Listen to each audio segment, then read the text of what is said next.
বাংলাদেশে এই কিয়ামতের ভয়ঙ্কর আলামত প্রকাশ হয়ে গেল। সন্তান জন্ম দেওয়ার পর পিতাকে খুঁজতে হয়, এই সন্তানের পিতাকে। সাংবাদিকদেরকে বলতে হয় যে এর পিতাকে। মাও সন্তানের পরিচয় দিতে দ্বিধাবোধ করছেন।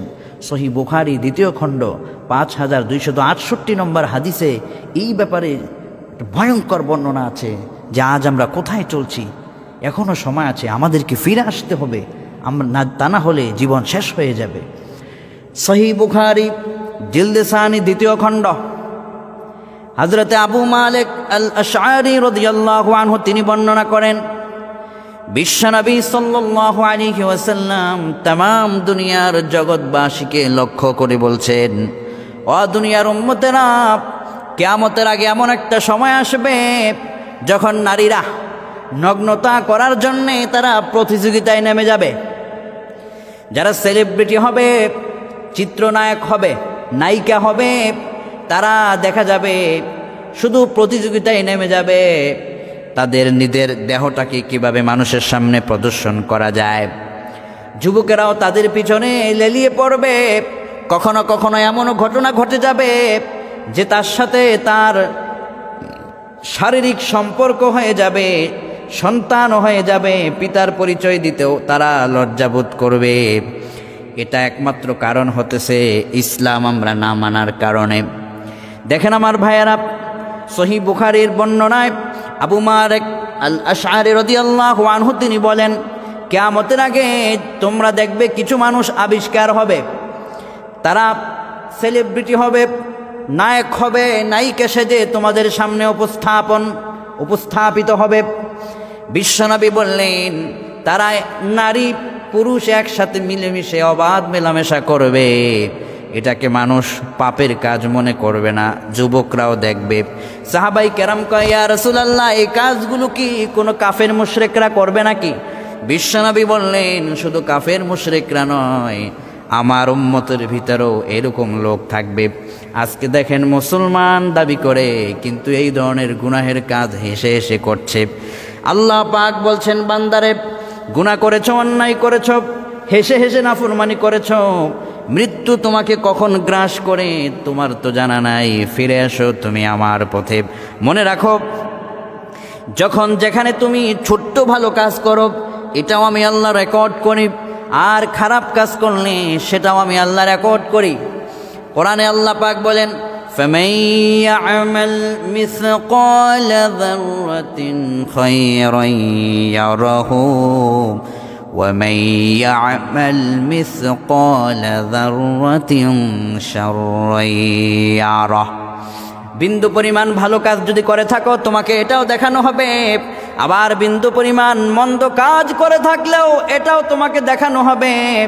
আল্লাহ পাক বলছেন, আল ইয়াউমা নাখতিমু আলা আফওয়াহিহিম ওয়া তুকাল্লিমুনা আইদিহিম ওয়া তাশহাদু আরজুলুহুম বিমা কানু ইয়াকসিবুন। ও দুনিয়ার মানুষেরা, ও যুবক যুবতীরা, ও যুবক ভাইয়েরা, যুবতী বোনেরা, আপনাদের কাছে বিনীতভাবে আল্লাহর কোরআনের দাওয়াতটা একটু পৌঁছে দেওয়ার চাই।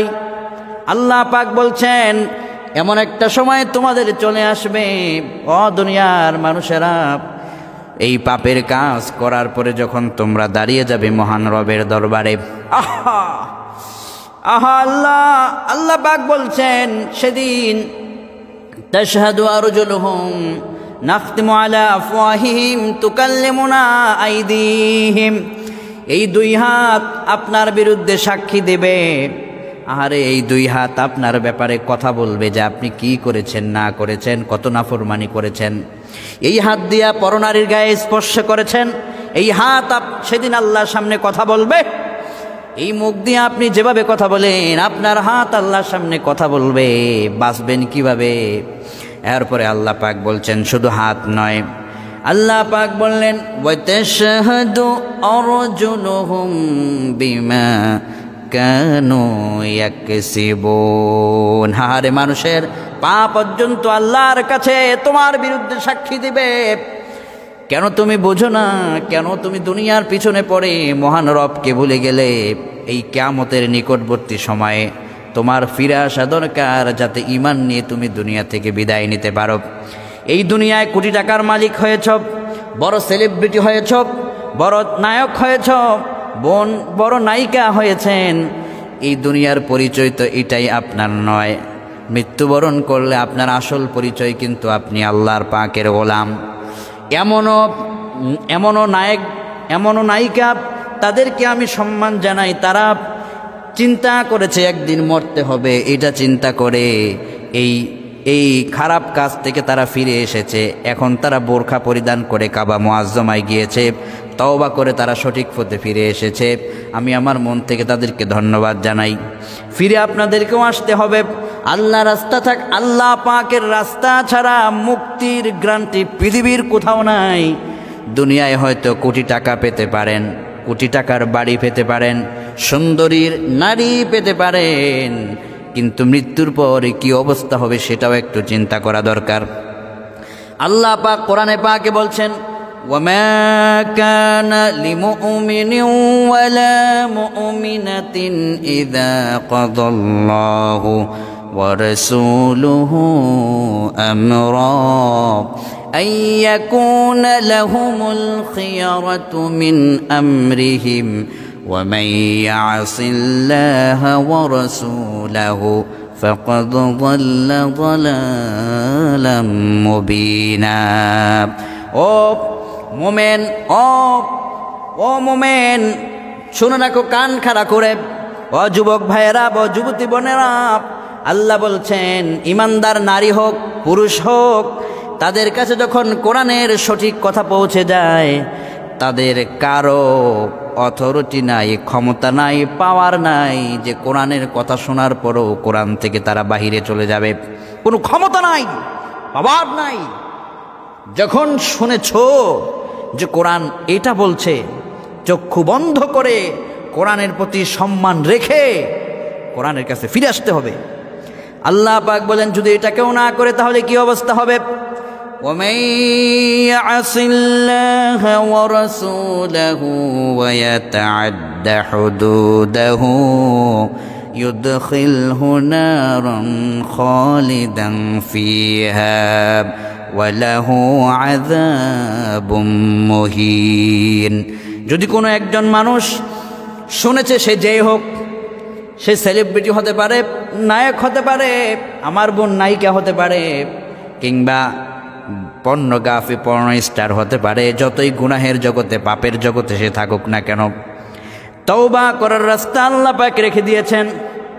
অনুরোধ করে বলি, চোখটা বন্ধ করে একবার চিন্তা করুন যে আল্লাহ সৃষ্টি করেছেন, সে আল্লাহর কাছে কিন্তু ফিরে যেতে হবে।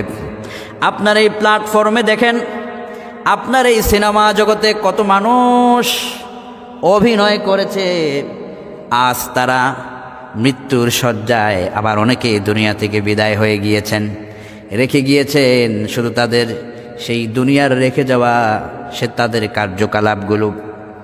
এভাবে করে আমাদেরকেও সবাইকেই ফিরে যেতে হবে। কাজেই ভালো কিছু করুন, মৃত্যুর আগে তওবা আল্লাহর দরবারে করার সুযোগ। আর তওবা আপনি কখন করবেন? মৃত্যু আপনার 2 বছর পরে আসবে, তার কোনো গ্যারান্টি আছে নাকি? কোনো গ্যারান্টি নাই। কাজেই এখনই তওবা করুন যে আল্লাহ, অতীতে জানি নাই, ভুল করেছি।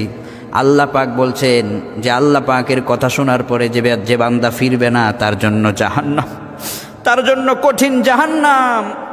আল্লাহ বললেন ওয়ামান ইয়াসিল্লাহা ওয়া রাসূলাহু ওয়া ইয়াতাআদ্দা হুদুদাহু ইউদখিলহু নারান খালিদান ফিহা ওয়া লাহু আযাবুম মুহিন। আল্লাহ এবং আল্লাহ রাসূলকে যদি তুমি অবাধ্য হয়ে যাও, জাহান্নামের কঠিন সবচেয়ে যন্ত্রণাদায়ক শাস্তি তোমার জন্য অপেক্ষা করছে। আমরা বললাম এ থেকে মুক্তি পেতে হলে আমাদেরকে করণীয় কি? আল্লাহ পাক কোরআনের ভিতরে আমাদেরকে বলছেন, বান্দা তুমি পাহাড় পরিমাণ গুনাহ করে ফেলেছো, ভুল করে ফেলেছো, আমি আল্লাহ পাকের রাস্তা খোলা আছে। আল্লাহ পাক বলছেন ফাত্তাবিউনি ইউহিব্বুকুমুল্লাহ ওয়া ইয়াগফির লাকুম যুনুবাকুম ওয়াল্লাহু গফুরুর রহিম। গুনাহের পথ ছেড়ে আমার নবীর কাছে চলে আসো। আমার নবীকে তুমি মডেল বানায় নাও, আমার নবীকে তুমি সেলিব্রিটি বানায় নাও, নবীকে ফলো করো, তুমি নবীজির ফলোয়ার হয়ে যাও। ওই পর্ণ স্টারের কোনো ফলোয়ার নয়, গায়ক গায়িকাদের, নাচানাচি ড্যান্সারদের ফলোয়ার নয়, আমার নবীর ফলোয়ার হয়ে যাও। আমি আল্লাহ পাক ওয়াদা করলাম তোমাকে আমি আল্লাহ ভালোবাসবো, আরও আমি ওয়াদা করলাম ওয়াগফির লাকুম যুনুবাকুম ওয়াল্লাহু গফুরুর রহিম। আমি আল্লাহ তোমার জীবনের গুনাহগুলো মাফ করে দেব। এটা তোমার জন্য একটা সারপ্রাইজ, এটা তোমার জন্য বড় ধরনের একটা নিয়ামতের কাজ যে তুমি ফিরে আসলে আমি আল্লাহ তোমারে মাফ করব। শুধু মাফ করব না, আল্লাহু গফুরুন লিমান ইত্তাবিআনি মা সালাফা মিনহু ক্বাবলা যালিক, এমন ভাবে তোমার গুনাহ মাফ করব যেন অতীতে তোমার কোনো গুনাহই ছিল না। আল্লাহ পাক বলছেন যে যত বড় পাপের জায়গাতেই তুমি থাকো না কেন ফিরে আসো, ফিরে আসলেই তোমার জন্য নাজাত। প্রতিটি আলোচনায় যেন এরকম হয়, এই বিশ্ব মানবতার কল্যাণে। আল্লাহ পাকের হাবিব সাল্লাল্লাহু আলাইহি ওয়াসাল্লাম বলছেন, ও যুবক যুবতীরা শোনো, দুইটা জিনিসের দায়িত্ব যদি তোমরা নিতে পারো, আমি নবী তোমাদেরকে জান্নাতে নেওয়ার দায়িত্ব নিব। দুইটা জিনিসের দায়িত্ব যদি তোমরা নিতে পারো, তোমাদেরকে জান্নাতে নেওয়ার দায়িত্ব আমি নবী নেব। দুইটা জিনিসের দায়িত্ব যদি তোমরা নিতে পারো, আমি নবী তোমাদেরকে জান্নাতে নেওয়ার দায়িত্ব নেব। সাহাবায়ে কেরাম বললেন, ইয়া রাসূলুল্লাহ, কোন সেই দুই জিনিস? বুখারী কিতাবুর রিকাকের বর্ণনা, দ্বিতীয় খণ্ডের হাদিস। عن سهل بن سعد رضي الله عنه قال قال رسول الله صلى الله عليه وسلم من يضمن لي ما بين لحييه وما بين رجليه أضمن له الجنة। সাহল ইবনে সাদ রাদিয়াল্লাহু আনহু হাদিস বর্ণনা করেন, বুখারী জিলদ সানি দ্বিতীয় খণ্ডের কিতাবুর রিকাকের বর্ণনা। আল্লাহর হাবিব সাল্লাল্লাহু আলাইহি ওয়াসাল্লাম বলেন, দুইটার একটা হলো তোমরা তোমাদের এই মুখের হেফাজতের দায়িত্বটা নাও। এই মুখটা দিয়া খারাপ কথা বলো না, এই মুখটা দিয়া তুমি প্রেমের প্রস্তাব দিয়া মানুষের জীবনটাকে নষ্ট করে দিও না। দুই নম্বরে লজ্জাস্থানের হেফাজতের দায়িত্ব নিয়ে নাও। এই লজ্জাস্থানের হেফাজত করা বড় কঠিন যুবক। স্ত্রী থাকার পরও অনেকে পরকীয়ায় জড়িত হয়ে যায়। আহারে, স্ত্রী ঘরে থাকার পরেও অনেকে পরকীয়ায় জড়িত হয়ে জিনার কাজে, অন্যায় নাফরমানি করে থাকে, বড় বড় মারাত্মক অপরাধ করে থাকে। নবীজি বললেন, তোমরা মুখটার হেফাজত করো আর লজ্জাস্থানের হেফাজত করো, অন্যায় করো না, গুনাহ করো না। এই দুইটা জিনিসের হেফাজত যদি তোমরা করতে পারো, আযমানু লাহুল জান্নাহ, জান্নাতে নেওয়ার জন্য, তোমাদেরকে জান্নাতে নেওয়ার জন্য আমি নবী সেই দায়িত্ব নিয়ে নিলাম। সুবহানাল্লাহি বিহামদি, সুবহানাল্লাহিল আযীম। যুবক যুবতী বোনেরা, এই কিয়ামতের আসন্ন এই সময়ে আমাদের দৃঢ় প্রতিজ্ঞাবদ্ধ হওয়া উচিত।